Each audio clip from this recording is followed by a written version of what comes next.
Now that I've seen MIB International, the time has come to rank all 4 MIB movies worst to best. What would your ranking be? Let's talk about that in the comments. You know what the difference is between you and me? I make this look good.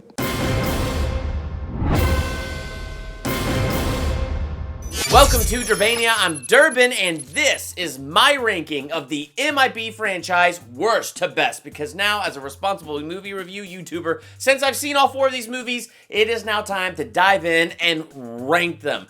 There will be a little bit of spoilers in this one from Men in Black International, so just kind of throwing that out there. They're like, I don't know how many off the top of my head. Ow, I just poked myself in the eye. I don't know how many off the top of my head. I just know I'm not gonna really hold back, because, you know, we're gonna rank these movies. So bear that in mind. So diving in, how would you rank these movies? Number 4, Men in Black 2. This one was just super easy. It was really easy to place this one in the worst place position. Now, you go back and you check out my review, I gave it a C+, which means to me, it's average. So it's still entertaining. And the most positive bright spots of this movie, once again, are the heart and soul of this trilogy, which is the Agent K, Agent J relationship. Tommy Lee Jones with that calm, cool demeanor. And no matter what he says or how outrageous it is, he just has that straight face the entire time. And he's just so good at that. And Will Smith plays off that so well. Like, those two really do play off each other so well. Their dynamic is the heart and soul. So everything that came out of their dynamic to me was pretty much gold. I mean, at the very beginning, when Kay has no memory of anything and Jay has to reintroduce him to the world, that was a cool, fresh take on things. I mean, that was the best part of Men in Black 1, so to freshen it up, they did the role reversal, which for the first act of the movie was actually really fun. Here's Frank the dog sitting in the backseat, a talking dog talking to Kay, and Kay's just like, okay, yeah, that's weird. I mean, he just has that emotionless, straight face. Transverse magneto energy will surge through your brain, unlocking information that could hold the key to Earth's very survival. Oh, okay, what's that thing?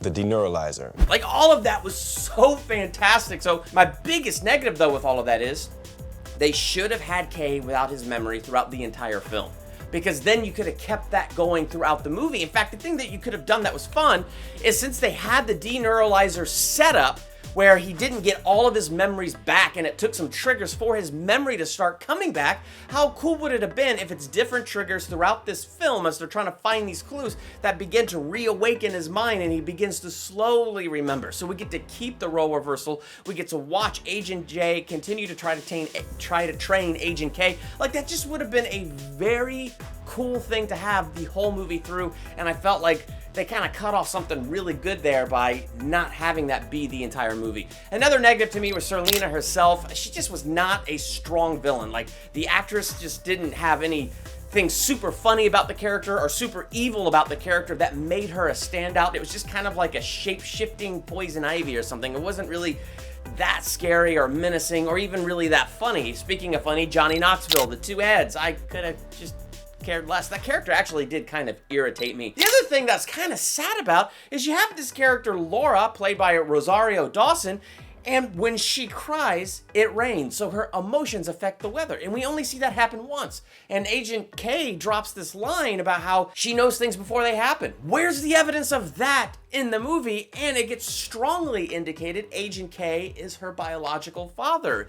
And so we don't really play with the emotion of that too much, nor do we dive into these powers that she seems to have. We don't really see her emotions change the weather that much, and so things like that were kind of disappointing. Plus, like I said in my review, there's some pretty cartoony moments. Hello?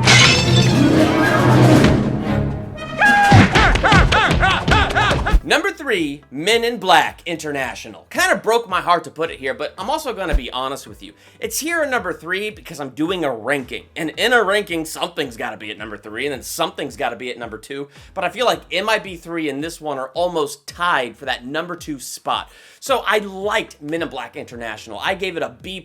It is totally worth checking out this weekend. I think Chris Hemsworth and Tessa Thompson were fantastic. If you're not going to have Agent J and Agent K in this at all, not even a cameo. I mean, come on, that was kind of sad. Not even a cameo from one of them?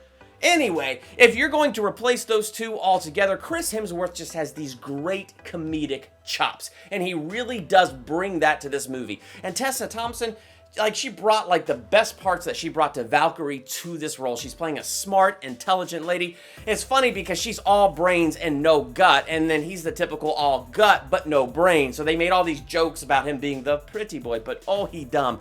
And so they made kind of those jokes about that, but you really see, it's not that he's dumb.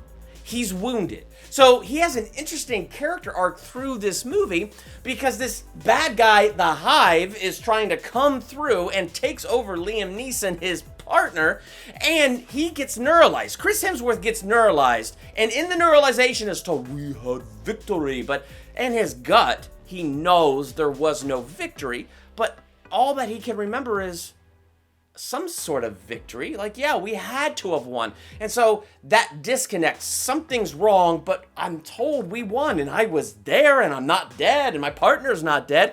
And so it's kind of interesting because it makes him kind of a broken shell of a man. And so when you bring in Agent M with Agent H, her intelligence and her energy, it kind of revives him a little bit. It kind of revitalizes that energy that he even had for this job, and it begins to uncover things. And so it's kind of interesting to watch his character journey as he kind of starts broken, kind of this broken shell, and gets stronger as the movie goes on. And so, like, those two had a great chemistry. Inserting Pawnee into this movie, that was just fantastic. So good villain, great characters. I think they did a really good job with this movie. It was funny, it was good. I think it's worth checking out. Coming in at number 2, Men in Black 3. Why does this get the edge? If they're almost even, I gave both of these movies B+. This one gets the edge because of Thanos. The Tesseract, or your brother's head. My granddaddy always said, if you got a problem that you can't solve, helps to get out of your head. Pie, it's good. Okay, we had Thor in the last one, and he was fantastic. Now we got Thanos in this one, and it's because of him that I think this one is going to get the slight edge. And the real reason, like, I think because of him it gets the slight edge is because when you get to that scene at the very end of Men in Black 3, where Agent J's father is killed, and Agent J watched his father die, realized it was his father when he saw the little kid holding the watch that was his daddy's watch that was given to him, and then Agent K taking care of him. When is he gonna be back? Yeah.